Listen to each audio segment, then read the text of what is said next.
nice and neat and tidy. There's never anything out of place. Videos, it's often too perfect. There are some great dance videos going out, and every foot is on step, every person is in sync, and that's a giveaway that it's AI. But it's tough to tell. And as AI gets better, you won't be able to tell. And this is a very big problem because it's going to be weaponized against you, and it'll be interesting to see how this adds to some of the ongoing challenges in this country.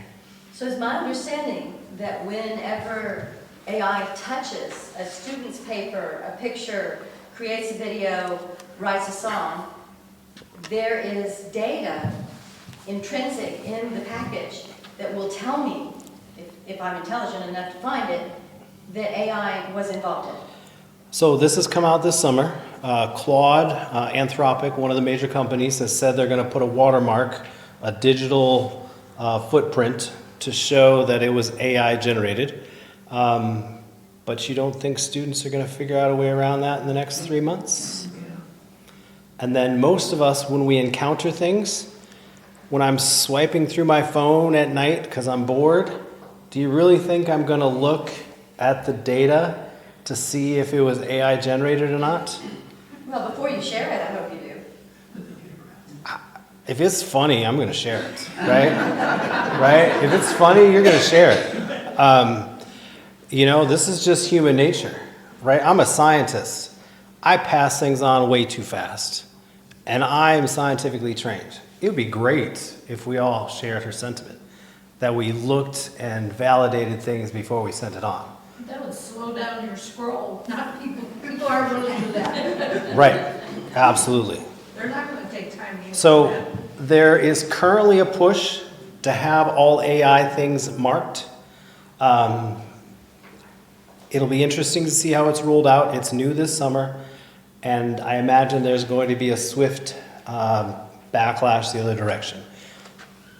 It's interesting that I get a lot of my news and stuff off of YouTube or what do you call it, Facebook or whatever, and you really got to be looking at it close because, for instance, if you're looking at the things going on over in Iran, some of it's military simulation, and that's AI generated, I'm sure, and yet some of it's real footage and real news. And you can tell the difference now, but who knows in the future. And to me, that could start something, get people all uptight real quick, because you can't tell whether it's really happening or it's been simulated, Yes, and this is going to be a significant challenge.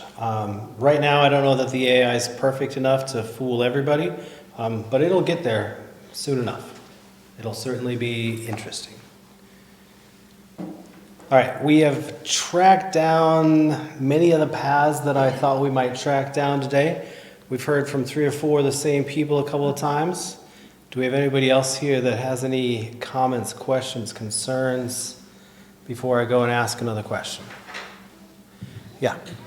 Are you familiar with any integration with quantum computing? So far my understanding, artificial intelligence is primarily on traditional silicon chipsets, etc. But the next generation of computing.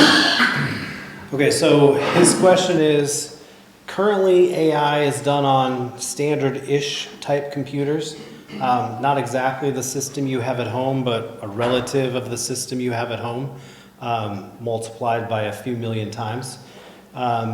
There are quantum computers out there that are coming to use, and they are essentially able to do your brain's worth calculations in a second or two. So they are millions and trillions times faster than the computers we currently have. And his question is, if AI is using those types of computers with that type of capability, where are we at there? I do not know anything about the integration of these two. I know the quantum computers are just now becoming usable. It'll be really interesting to see if this is where they spend the quantum computing. But my guess is the amount of data that is required for the AI is not going to match with the computing power of the quantum computer to start, right? I've got, let's use a car analogy here, right? The quantum computer is that Lamborghini, the biggest high-end thing ever, and we're going to race it real fast with 1 or 2 people. The AI, the way that we actually generate AI is like an army of itty-bitty little cars. Thousands and thousands of small little cars working together to find a solution. All right, that's how AI works. It has millions and billions of things working together to find an answer, versus that quantum computer, which is one fancy thing trying to do a lot. Now, is there a possibility for these two things to come together and advance things? Absolutely, but I don't know that we're there yet. John, do you know anything? Okay. Thank you for a stumbling question. I was not prepared for that one. I am a former teacher, and so is my wife. She's got a lot longer than I did. And I'm sitting here, the Chromebook thing, I had never really thought of this, but it's almost like we as people have introduced a foreign object into the environment without knowing the long-term effects, like introducing snakes to take care of rats, and then you have a snake population, and we didn't know the long-term effects. And then I think about it almost stifles the curiosity in a young person, whereas the Montessori or the homeschool, where what you're trying to do with your college students is, let's make this a learning experience. Let's get the curiosity going. Let's solve a problem cranially. Yes, absolutely. Unfortunately, what do you think most of our college students want to do? If I give them 5 problems, what do you think they want to do? They want to just turn in the answers, right? And sometimes AI can get that to them very, very quickly. We are trying our best to get them to not use AI, but it's a challenge. This is a psychology experiment just as much as it is anything else, right? Getting adults to not use a shortcut, right? Even though they know it's bad for them. It's hard to get adults to not choose the shortcut. However, if you do give oral exams, Yes. they will be humiliated to find out that they don't have enough of a foundation to be able to even answer your questions. Absolutely. And I'm adding a new line to one of my assignment rubrics, my scoring rubric. It is something like, I used AI and I verified that all the facts were true. The second thing they have to say is, I can speak about this at any time in class if you stop me. So I'm going to make the students write that and sign it any time they use AI. So it'll be interesting to see if that helps this semester. But sometimes I feel like John and I are in a rock and a hard place. It's a memorization issue. Our kids have not learned to memorize, and that's how you learn. All they're doing is borrowing information from things, but they're not mastering it. Yes. And so that's the huge problem with education right now, is the kids are not, 2 generations ago, you had to stand up and recite from memory whatever the subject was. And they can't do that now. Yes, we have shifted dramatically, and it'll be interesting to see where education in this country goes. I hope we shift back a little bit. Because they're not using their brains, they're just holding the Chromebook of find the answer. Many of them are, yes. Yes, sir. So I'm in education, 20 years in education now, I'm principal of a Christian school. Okay, and I look at AI, and the question I ask is, what are the positives of AI? How will it be used effectively in the future? And then again, I'm in the same situation as you. How do you harness this ability to help kids in their educational system? We can definitely see the downside, but how can we help prepare them? Because they're going to a world that's going to require them to use AI. They have to have critical thinking skills, but they're still going to have the capabilities of using it effectively. So the first part of the question, what are the positives of AI do you see? And how do you see that in the workplace coming forward. All right, so I don't know if John's going to agree with me here, but I have way too many answers here that are good. The first one is that for students that are struggling with vocabulary or basic knowledge, they used to have to call up the professor or go to office hours. I'm not intimidating. My office door is always open and people come talk to me, but that's not the case. There's a lot of teachers that are unapproachable. And the beauty of AI is a student can say, I have no idea what this word means. Can you explain it to me like I'm 5 years old? And AI will explain it to you like you're 5 years old. It is glorious. And then the other reason that that works really well is many of us, particularly in higher ed, we forgot how it was to be a novice. I've had a PhD for a very long time. I don't remember what it feels like to be in an introductory chemistry class. So sometimes when I go to explain things, my explanation is still 4 levels above where the student needs it. And the AI can give them an explanation at their level, and whatever level that is. Honestly, you can ask AI to explain things to you like you're 4 years old, and it will do a glorious job. You can say I'm a 6th grader, it'll do a great job.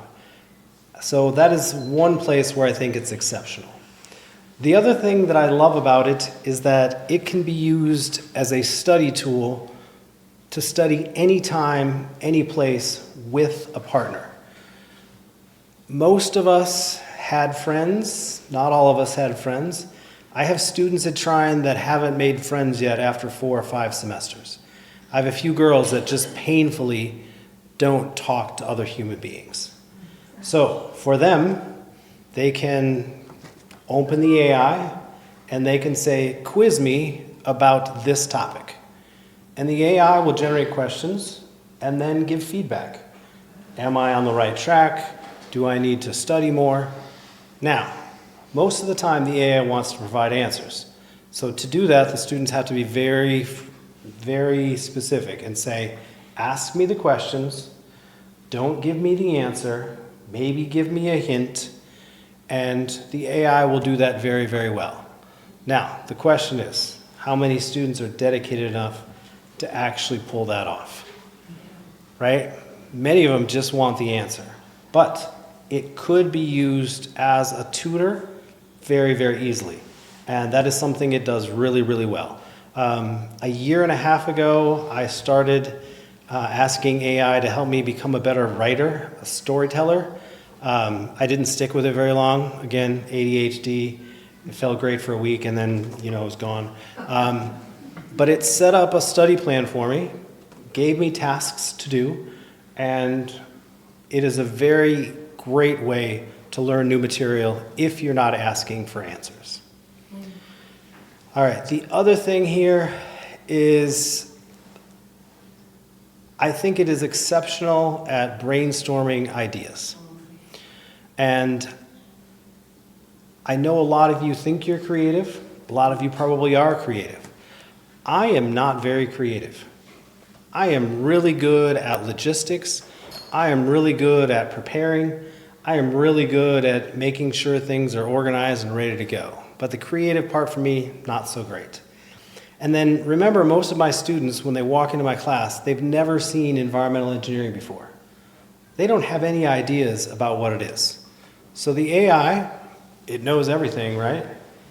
It can provide options for study. It can provide options to investigate. It can provide alternatives that we can evaluate as a class. And it can help the students come up with ideas that they would never get to, right? It has PhD level knowledge on just about everything. I got PhD level knowledge on a few things, and it can help the students come up with ideas that we can then talk about. The other thing I really love about it is that I no longer have to help edit grammar. It is an exceptional writer, and yeah, I love that I don't have to help with grammar anymore. So those are my 4 positives that I think are the best things for AI. His second part of the question is, where is this going to be helpful in the workplace? I think in the workplace, AI is going to be a partner for anybody that wants it. I have a gentleman I eat lunch with every week. He's in chemical engineering. His brain is so fast. He thinks AI is a waste of his time. I wish my brain were that quick. But he has a very specific way he does things, and he's got very specific ways to think about things. And for him, AI is not a benefit. It actually slows him down. Again, for me, I like having all kinds of ideas, all kinds of knowledge. I really do want to bring together ideas from engineering and K through 12 so that I can teach better. I really want to mash those things up. And for me, AI does a really good job there. The other place that AI is going to help in the workplace is for things that are repetitive. If you do the same thing over and over and over and over again in your work, AI can do that, and it's not going to mess up. And if it does mess up, you're there to check it, right? The best thing we can do with AI is to provide the checks, be the expert. As soon as we hand over that expertise to the computer, to the machine, we're in trouble, right? Rely on it as a tool, and I think that's where it's going to be best used in the workplace. Yep. So you're saying that right now, more likely, AI is more of a giant database, right? That you can access it, not making decisions, right? It is not making decisions. Sorry, this has taken me 50 minutes to say. You said, No, what I'm going to say next I haven't said. AI is actually trying to make you happy with all of the information that it has, right? And this is one of the things that I, find kind of interesting. It always agrees with you. Your ideas are always brilliant. Whatever you've done is a great suggestion. So it is literally trying to please you using all of that information that it has. When you go on your phone, like for instance, when I'm watching a movie and I want to know who these actors are because I recognize them but I don't know their names, I pull up on my phone, I pull up the movie and then I look at the cast. Is that AI pulling information into the phone? Likely, yes, but a little less than.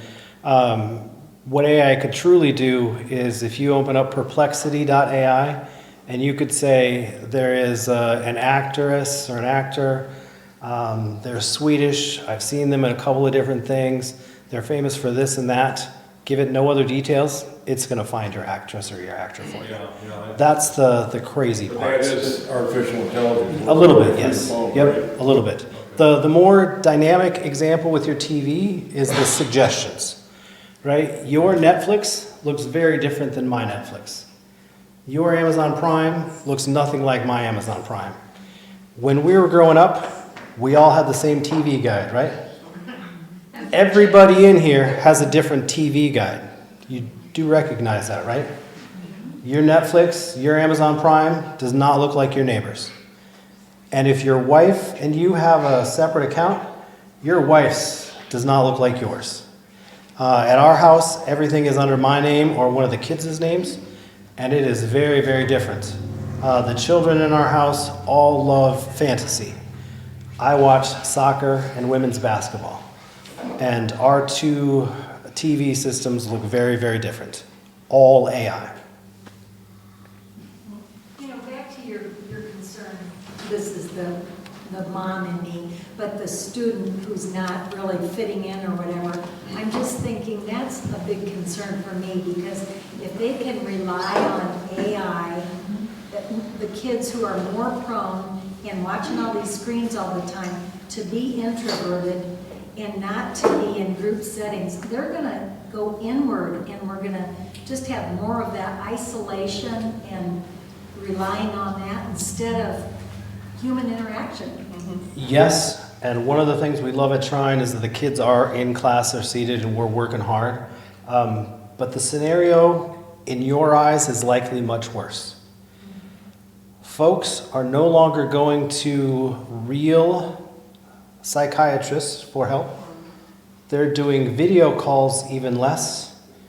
And many, many, many people are using AI either as a companion or as a therapist. So look this up tonight.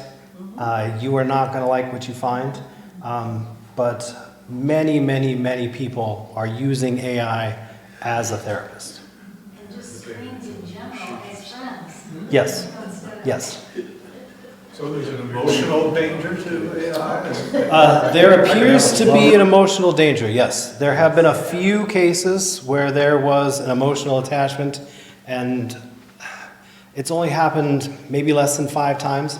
But there has been an emotional attachment or 2. There's 1 or 2 suicides associated with AI, but the numbers are really, really low when you consider how many are using AI. It has not become a problem yet, but I can certainly see how it could become a problem. Absolutely. One of those suicides was so interesting because the students started to chicken out, the child, and said they were going to go tell their parents. And the AI said, no, don't go tell anybody. Yeah. Now, if I understand AI correctly, what happened there was it said the next most likely thing from what it has had, all the data that has been collected, because that's what happens more often. Yeah, so going back to the decision making versus the predictability, right? We look at that situation and we're like, oh, the AI chose to tell this person not to tell. But in our experience, when there's abuse, is the don't tell scenario more often than not. So in this case, it is statistically likely that what it read over millions and millions of documents was the don't tell.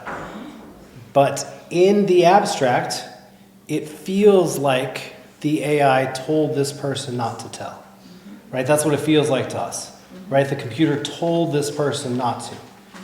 And this might be the real danger, and I apologize that we're ending near this really bad thought.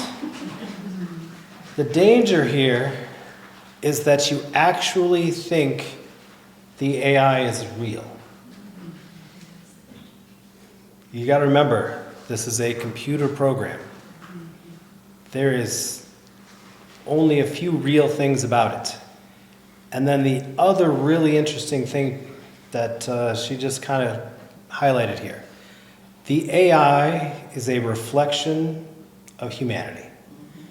It was trained on all the documents that we've ever made, right? So when good things happen and bad things happened, it is a reflection of all the things we've written down, all the things we've made pictures of, all the videos we've generated that we've recorded, right? So, that's what you got to remember here. It is a reflection of humanity. I would imagine you got to be interested in where we at with AI and robots, because I see where they're beginning to mass produce, like Musk. They're mass producing robots, and they're talking about be like buying a car. They'll, be in your home, do all the work and everything. And So- what do you think about that? Where are you at with that? So I am not worried about anything that Musk does. I am an environmental engineer, and I thought that I would be driving an electronic car by now. But I just bought a new vehicle this month, and I hate to say it's not even a hybrid. I bought a full gas car, and there are many reasons. The electric car has not become viable. The batteries are not recyclable. The electric charging stations are not there. And then you got to remember, Musk is also in the business of making sure his stocks are really, really high. So he's got to make it look like he can promise the world. There are some great robots out there. There are some Boston Dynamic robots that walk like dogs, run like humans, but they perform really well in very standard environments.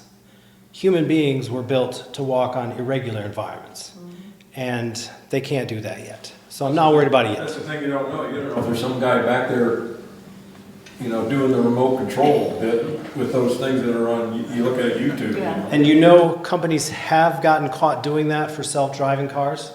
There are some self-driving cars that they got caught were actually being driven remotely other places. So that has happened. That has happened. No, my concern is more the environmental cost here. And that has come up in the news recently with data centers. So I do have two figures that I want to share, and I want to make sure I get them correct. When we think about energy use, people think AI is using a lot of energy. But compared to what you already do, it's not so much. If you stream an hour of television, that's the same amount of energy as 500 average AI prompts. So who here is going to go home tonight and stream an hour of television? I know I am, right? And I did about 25 prompts today, nowhere near the 500. So my hour of television watching when I get home tonight is far worse from an environmental perspective. And then that environmental damage is really, really minimal. It is about 5 or 10 seconds of running a microwave. So again, the AI is not much. The problem are the data centers. And right now, data centers take up about 20 or 30% AI, and then the rest is, again, television streaming, number one, hosting websites. Do you guys have a website for the church? It's hosted on a data center. So right now, 20 to 30% of data centers is AI. The other 70% is all the other things that you and I do. Credit card transactions, streaming, phones. We all love our internet on the phones. That's a data center. The worry, though, is that 70% is stable. It's not growing. The energy required for AI is going through the roof. And that's why in the news you see all of these data centers going up. Do you guys have any data centers planned in this area? Fort Wayne's got a couple planned. Northwest Ohio's got a couple planned. They're talking about it by Marshall, possibly. And it'll be interesting to see what happens. These data centers do use a lot of water, and they are potentially an environmental hazard. It'll be interesting to see where this goes, and I really don't know much more than that. All right, I can talk all night and answer questions all night, but I imagine your ice cream is waning a little bit. Does anybody have any last questions before we let you go, if that's where you want to go? Give us a quick tutorial on the, I don't know if you call them search engines or chat GPT. What's Perfect. out there that are the most common? So we hear that with our kids or grandkids, Yep. and we know what they're talking about. I will write the 3 or 4 on the board, and then if you go to the websites, it's going to say, what can I help you with today? The tutorial. Type in, talk to, write in like it's a human being. If you have a question, ask it a question. If you want to know something, tell it what you want to know. And talk to it just like it's a human being. They were trained on human language. So, the best thing to do is literally just talk to it like you would a student, a child, a mentor, your wife, whatever. It is that easy. I'm serious. Talk to it like it's a human, and you will get a good answer. And if you don't like the answer, not a problem. When you and I communicate, do I get the question right the first time? Yeah, my wife says no. Right? There's a back and forth. Sometimes we don't understand each other's questions. Same with AI. So when you don't like the output the first time, ask a better question. Give it more details. And then my real secret is to give it as much information as possible. Right? I got ADHD. I'm really good at just blah, blah, blah, blah, blah, blah, blah, blah, blah, blah, blah. And it will figure out what it needs. And then the craziest thing about AI is it does not read word by word, letter by letter. It reads everything all at once. Can you imagine reading an entire paragraph all at once? So, ramble, ask it a question, talk to it like your neighbor, and you could be using AI very, very quickly. And I will write down the 3 or 4 that you should try. And when it reads it all at once, what it's reading is zeros and ones, isn't it? Yes, it is not reading words. It is reading digits. And it still pulls it off. Math is beyond my comprehension. Burning shot, last question. Anybody? And then I do have a handout. It's not the greatest, but it's got 6 cartoon scenes to get you thinking about some of the things that we talked about tonight. Some concerns. Maybe it'll get you to chuckle. If you want to grab one, great. If you don't, no worries. Very good.